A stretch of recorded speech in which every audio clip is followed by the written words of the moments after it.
är vi på Tunabygdens gammelgård och bredvid mig så har jag Anki som jag ska prata med och Marianne och Mats. Och nu ska vi få veta mera om Stora Tunas dräktskick. Anki, vad är det du har på dig för någonting? Jo, jag har en rödgrann tunadräkt med ett livstycke då som är i vävt yllemuslin och jag har sidensjal. Jag har ett katunsförkle som märker att det är då mer högtid. Ja. Och jag har en rödgrann kjol här under. Fint. Och den här kjolen är då den som på Nordiska museet heter Nordiska nummer 1. Det var alltså det första föremålet som Arthur Hazelius tog in till Nordiska museets samlingar, eller hur? Ja, det var väl så att när han kom tillbaka till Stockholm så var det första han la in i katalogen. Ja, precis. Och då är både den förlagan till den här kjolen och sen också livstycket kommer alltså från samma kvinna då som bar det här. Och nu när jag tittar, jag som får se ditt livstycke på nära håll, så ser jag att det är fina fåglar som är liksom motställda i det här ylledammastyget, eller hur? Ja, precis. Vi brukar kalla det för tupptyg. Mm. Och då är det för att det är tuppar? Ja. Fåglarna tuppar? Ja, precis. Mm. Och sen har du en fin sidensjal. Ja, och det är ju det som utmärker att det är mer högtid då. Ja. Och även en mössa då i sidan som ser ut så. När har man den här dräkten då? Ja, då får vi förflytta oss till 1800-talet. Och vi brukar kalla det här för söndag eftermiddag. Alltså när man kom hem från kyrkan så hade man de här finkläderna. Så att det är ingenting man har varje dag naturligtvis. Och det finns säkert fler varianter vi ska prata om. Utan det här är en mer, lite mittemellan högtidsdräkt då kan man säga. Söndag eftermiddag. Sen har vi ju jag har ju en kjol i mitt knä. För du berättade innan intervjun att i Tuna, där har vi många olika kjolar. Stämmer det? Ja, det stämmer. Det är ju lite som vi har tagit fram här då. De senaste 30 åren så har vi tittat bakåt på original. Och den här kjolen är väl den som vi brukar kalla som är den mest vanliga. Om man liksom ser Stora Tuna-dräkten ute, då känner man igen sig på den här dräkten. Ja, precis. Och sen har jag ju en annan kjol bredvid mig här. Också. Ja, och den är då lite mörkare. Svart och grön. Och det är ju då efter kyrkoåret i den, till exempel i fastetiden då. Då har man den här då som är lite mer allvarlig. Ja, så. Och den är svart och grön. Och det är den som också då många känner igen. Till den då har man ett speciellt förkläde då? Ja, det där är ett vävt ylleförkläde som är smalrandigt också i grönt och svart. Och då är det lite mer, kanske inte direkt till sorg utan mer allvarstid va? Ja, precis. Och det är väl också en sån dräkt som Marianne har på sig, mer allvarstid, eller hur? Ja, i och med att det är mörka färger och i den här kjolen som Marianne bär är det ju då mörkblått och grönt. Den är lite mer smalrandiga än den här då? Som har mera bredrandigt då och grönt i. Ja. Mycket. När använder man dräkten då? Idag då? Ja, vi kommer ju från Stora Tuna folkdansgille. Så för oss är ju det här kläder som vi dansar och spelar i. Ja. Men vi har sett ett ökat intresse från unga människor. Vi hyr även ut, vi har uthyrningsdräkter. Så vi har sett ett ökat intresse av unga människor som antingen vill gifta sig i dräkt eller gå på bröllop och examen. är det både då att de vill komma hit och hyra eller vill de också tillverka sin egen dräkt? Ja, och där det här med att sy sin egen dräkt, det har vi inte riktigt sett på samma sätt, utan där är det mer nästa generation. Det är mammorna, svärmödrarna som kommer till oss och vill sy då.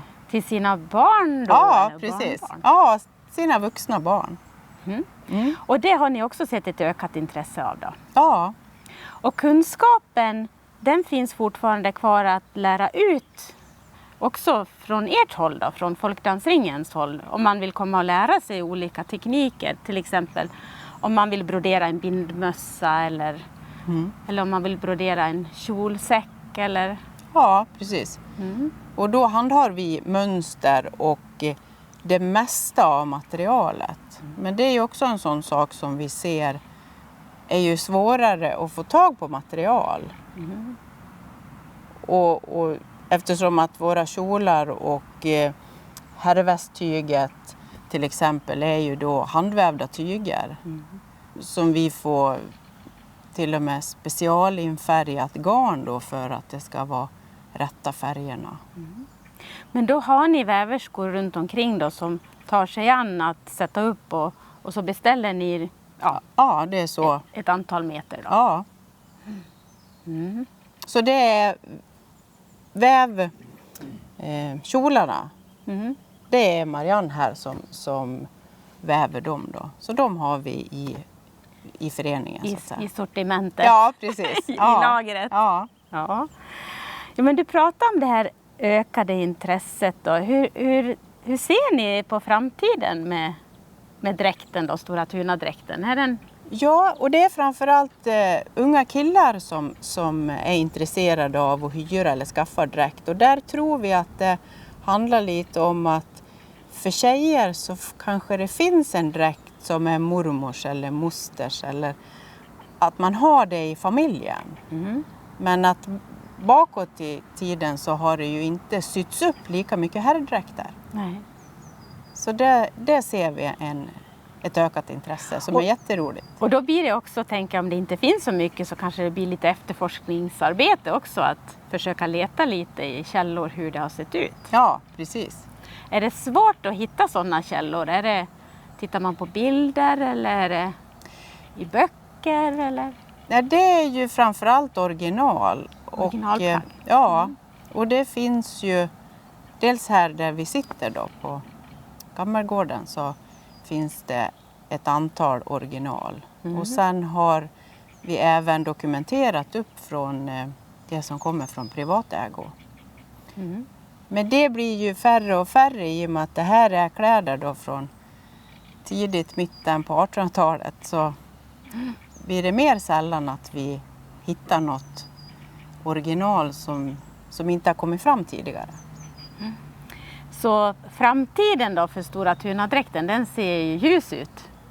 Ja, men det tycker vi. Vi tycker att det är ett intresse som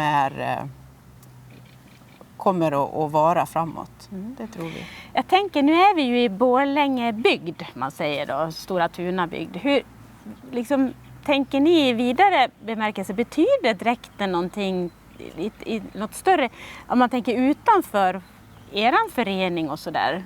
Vad tror ni hos liksom gemene man sådär? Är man stolt över dräkten och känner till den eller? Ja, det vi framförallt ser med de som kommer och hyr, övervägande del är faktiskt personer som har flyttat härifrån. Som då till exempel ska giftas eller så. Och då finns det en stolthet att man då letar sina rötter på ett annat sätt. Och nu när ni också tar fram så mycket olika varianter, det måste ju vara otroligt roligt. För kanske gemene man känner igen en Stora Tuna-dräkt så som den kanske blev konstruerad med på 1900-talet. Ja. Man tänker att den... Men nu när man ser så många olika varianter så blir det ju ett större utbud också. Ja, för både det här förklädestyget som jag har på mig och sen det här tyget som du, Anna-Karin, har i knä, det är sånt som vi i Folkdansgillet har låtit tryckt upp. Från gamla mönster. Ja, och det är vi jättestolta över att kunna och kunna saluföra idag. Det var jättekul att få komma hit och prata med dig, Anki. Och nu ska vi ju titta på Marianne och Mats dräkter, eller hur? En liten stund. Stort tack för att jag fick prata med dig. Tack. Tack. Ja, då tänkte jag skulle berätta lite om de dräkter som Marianne och Mats har på sig. Och Mats har då en väst i randigt ylle och ett par knäbyxor i mörkblått kläde och en långrock också då i mörkblått kläde. Och i halsen, de fina broderierna som ni ser där, så har han det vi kallar för nattkappa. Och det sätter man då utanpå skjortan så det blir så här snyggt under den här höga kragen som också då sätter lite snittet på hela herrdräkten. Och sen en vacker hatt till det. Och på armen här så har Mats sina skinnbyxor. Och vad jag förstår, de är ganska nya. Jag har haft dem en gång. Du har använt dem en gång? Ja. Ja, vad fint. Och Marianne då är då, som vi sa tidigare, lite allvarsklädd. Hon har en svart tröja med långa ärmar. Och under det så har hon en livkjol, ett livstycke, och kjolen sitter ihop. Så om du snurrar lite på det, Marianne, så ser man den vackra blå och gröna kjolen. Och det som är det man brukar säga om tunakjolen, det är att det var 3 rynchor bak. Man ser alltså de här 3 vecken här, så att man får den här färgprakten mitt bak. Och sen ett förkläde som också då är handvävt ylle, halvylletyg. Och en bindmössa med ett stycke till och en katunsjal i halsen.